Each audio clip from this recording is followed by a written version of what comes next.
tal todos? Me permito presentarme. Soy Jesús Eduardo Funk Flores, académico adscrito a la Facultad de Idiomas Campus Ensenada de la Universidad Autónoma de Baja California. El día de hoy quiero compartir con ustedes la charla Dimensión del error y su redefinición en el aula de francés lengua extranjera.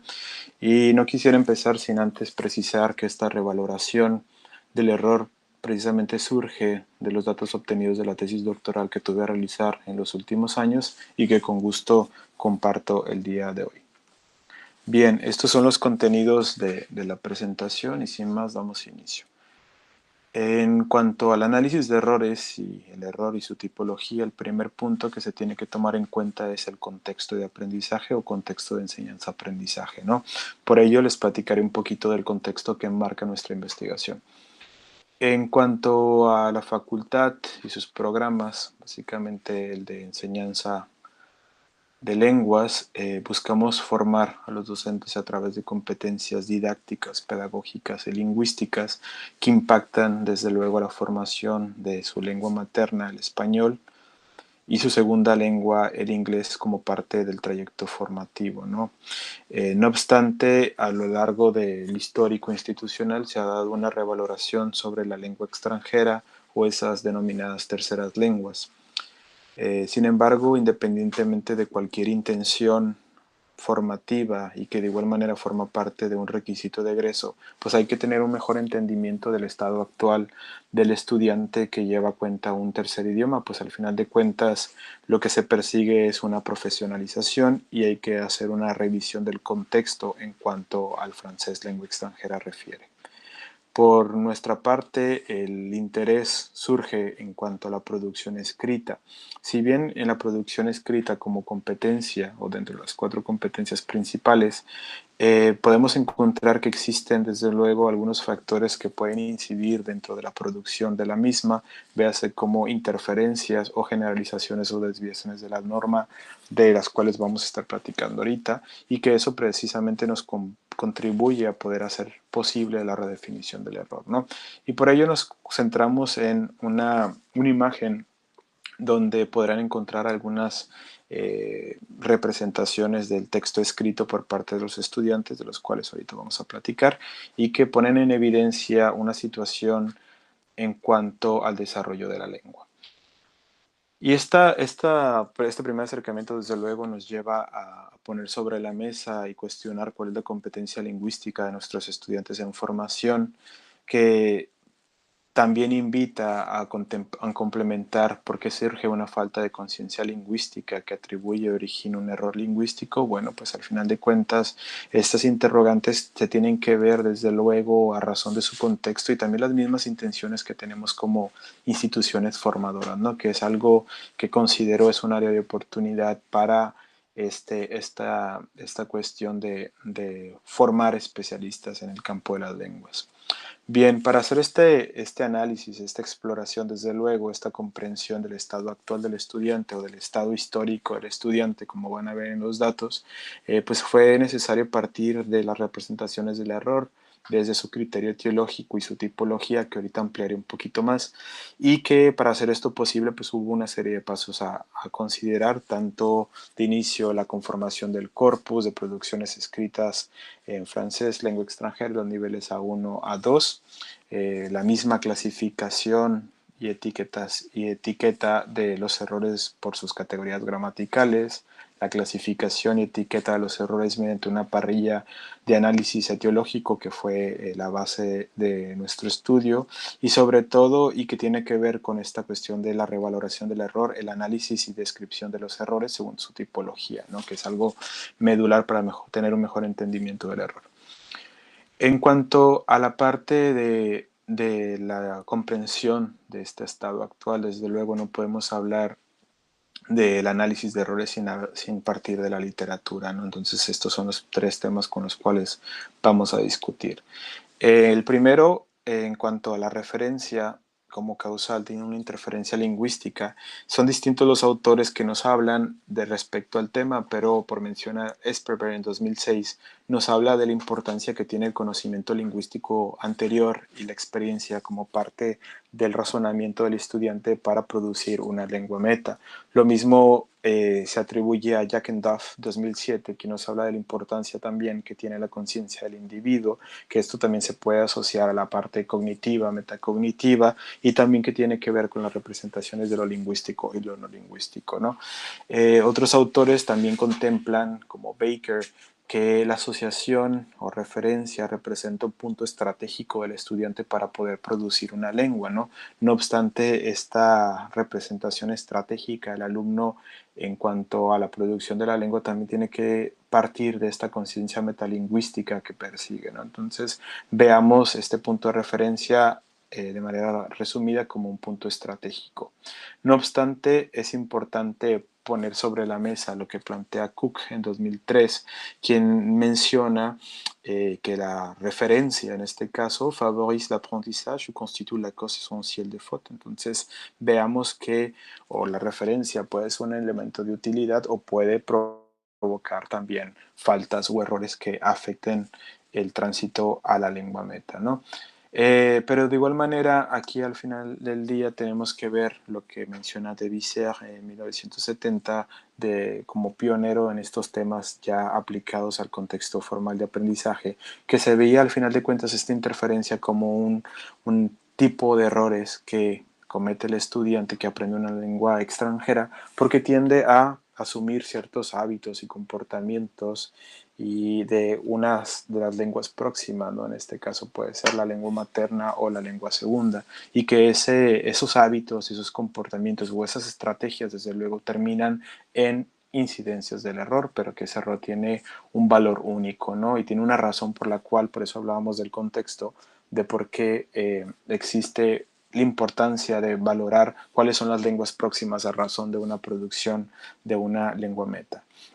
Bien, en cuanto a las representaciones del análisis de errores y la tipología, desde luego, en cuanto al análisis de errores, es un acercamiento a la producción real de la lengua meta, ¿no? Donde podemos hacer y tener una visión mucho más amplia de cuáles son las competencias que muestran nuestros estudiantes en formación para determinar pues distintas rutas de intervención, ¿no? Pero desde luego otros autores como lo explican Ryan Scott Freeman y Paro, podemos ver que el análisis de errores precisa de un proceso de comprensión de las competencias y su progreso, es decir, podemos meter en evidencia o poner en evidencia cómo el alumno desplaza esta parte de interacción de la lengua materna, lengua segunda, a razón de una lengua extranjera, o a su vez podemos ver si el alumno tiene alguna incidencia relacionada con desviaciones y generalizaciones a la regla, ¿no? Entonces hay que verlo de esta parte.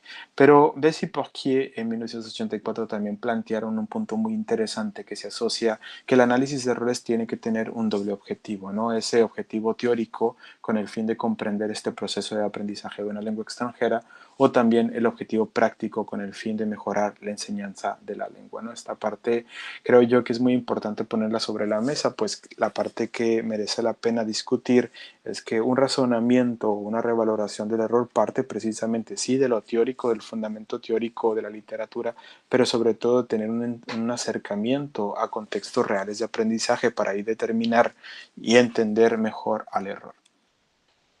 En cuanto a la tipología del error y para este entendimiento del error, ciertamente veamos al análisis de errores como una ruta estratégica. No obstante, hay que hablar también de una tipología para poder comprender mayormente el error, ¿no?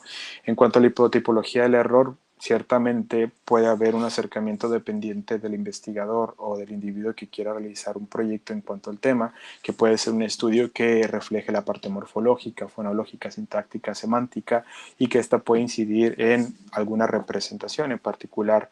Vamos a platicar ahorita de las categorías gramaticales, que fue un punto de interés en la investigación, ¿no?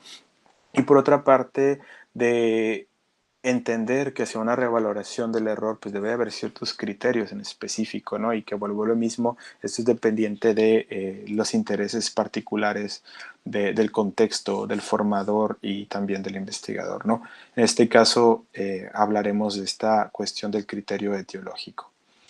El criterio etiológico, por su parte, desde luego, busca entender la razón por la cual surgen los errores, ¿no? En este caso existen dos rutas específicas hacia un mejor entendimiento del error, uno que se asocia con los errores interlinguales y otro que se asocia con los errores intralinguales.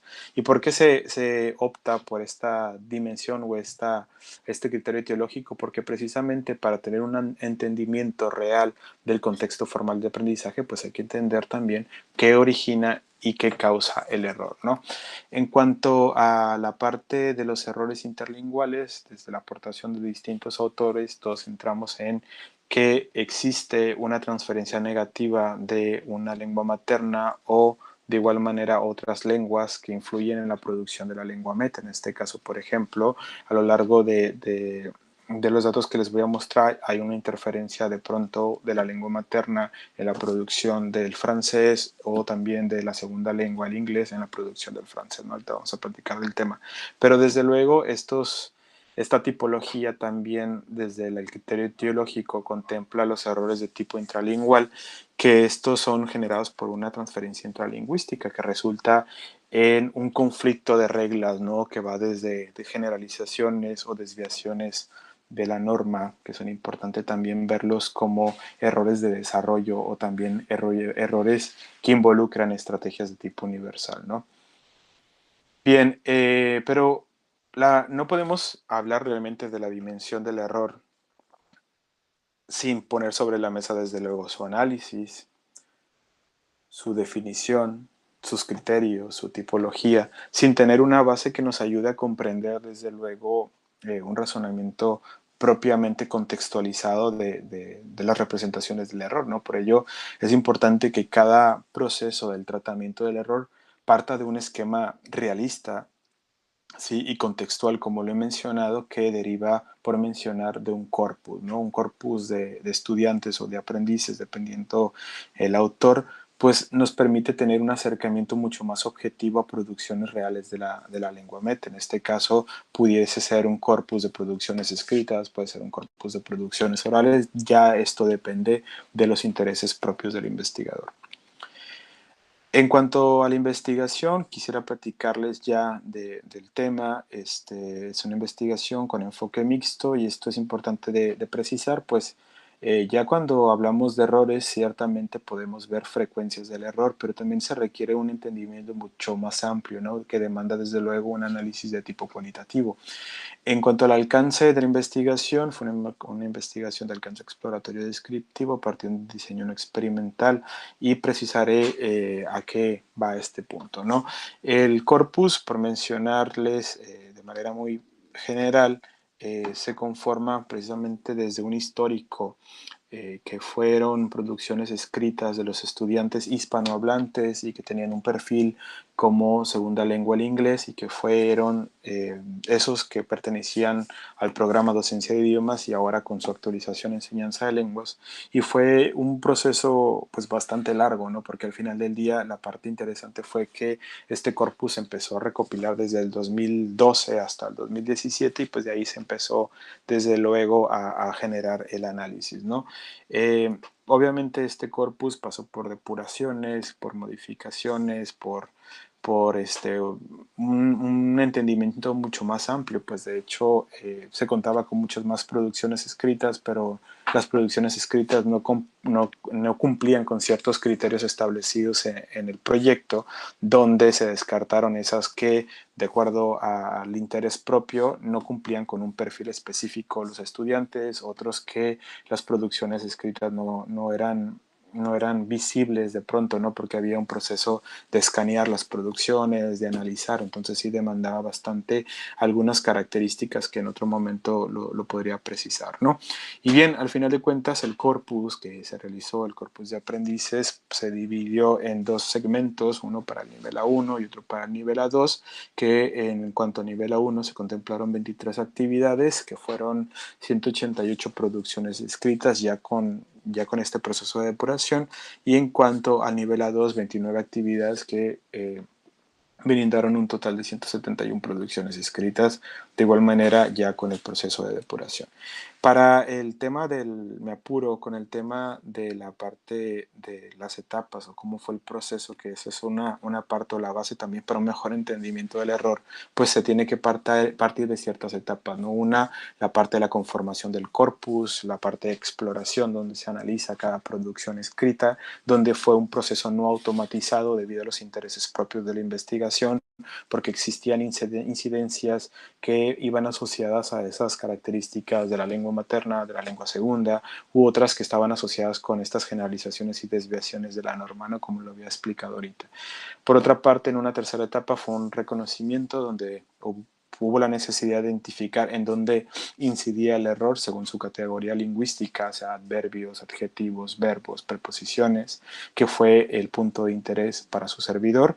Y por otra parte, identificar una tipología única que permitiera definir, bueno, si el error incidía en el adverbio, por ejemplo, identificar si ese adverbio tenía una representación tipológica interlingual o intralingual, ¿no? Entonces, ya que se tuvo esta parte y obviamente para poder hacer ese etiquetado tipológico, pues hay que describir el porqué de cada error, ¿no? Y eso fue bastante trabajo, pero pues al final del día hubo un mejor entendimiento del error.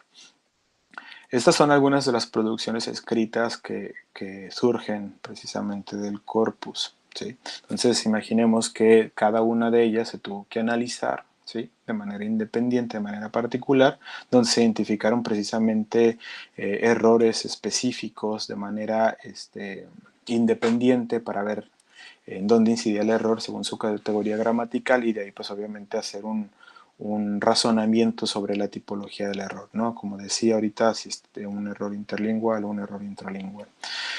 Bien, ya hacia un entendimiento mucho más amplio y para que se vea un poco las dimensiones globales de los datos obtenidos, pues sí, bastantes errores se pudieron encontrar a lo largo de todas estas producciones escritas, que hablamos de 359 textos globales, ¿no? Que contemplan por una parte los A1 y por otra parte el nivel A2.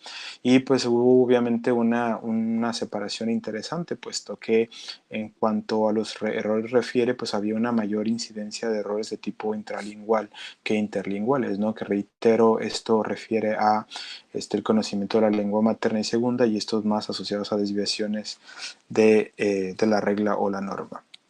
Aquí podemos ver distintos ejemplos o un poco hacia la frecuencia o incidencia del error y aquí vemos de pronto en pantalla cómo estos errores se etiquetaron, ¿no? Como pudieran ver en pantalla, pues aquí vemos que existe un error en el verbo que menciona la oración pourquoi tu étudies français.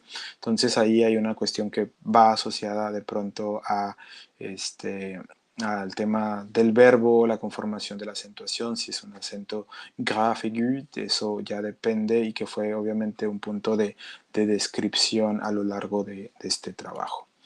Aquí ponemos otros ejemplos que nos permite obviamente un entendimiento de identificar en qué categoría incide el error. Por ejemplo, aquí je suis habite, ¿sí? Por mencionar. Entonces, bueno, fue un proceso de identificación muy independiente, por eso consideramos esta parte de redefinir el error. Y bueno, esto en cuanto al análisis de errores, en cuanto al nivel A2, pues también se hace una evidencia que menormente, ¿no? Desde luego resulta un poco los errores, puesto que vemos ya una evolución, un cambio ya a un nivel más específico, donde ya en un nivel A2, pues sí ya hay una conciencia del aprendizaje de lenguas y sobre todo una conciencia lingüística que atribuye al estudiante. Aquí hay algunos otros ejemplos interesantes a compartir y otros más por parte de su servidor que quiere compartir. Más que nada estos inciden, por mencionar, en el auxiliar que requiere la conformación del passé composé en vez de la oración como podrán ver dice je mangé, pero bueno, aquí falta el tema del auxiliar. Bien, en cuanto a la parte de las conclusiones, queda decir desde luego que la razón principal de posicionar el corpus lingüístico y su aprendices y su análisis es precisamente tener una revaloración del error, puesto que hay que entender que este error interlingual. Por una parte tiene que ver con las representaciones asociadas a las competencias que se otorgan dentro de un contexto formativo, y por otro esos errores intralinguales que tienen que ver con una ausencia de comprensión de reglas, de la norma, etcétera, ¿no? Entonces consideramos importante poner sobre la mesa que para poder revalorar y redefinir el error tenemos que tener un acercamiento objetivo al contexto, desde luego, ¿no? Y ver cómo el error desde cualquier tipología como un proceso dinámico y un proceso desde luego como un estadio de aprendizaje, puesto que se van desarrollando competencias a lo largo de la formación. Estas son las referencias y pues bueno, gracias. Cualquier detalle pues estamos a su disposición. Aquí está mi correo electrónico y gracias.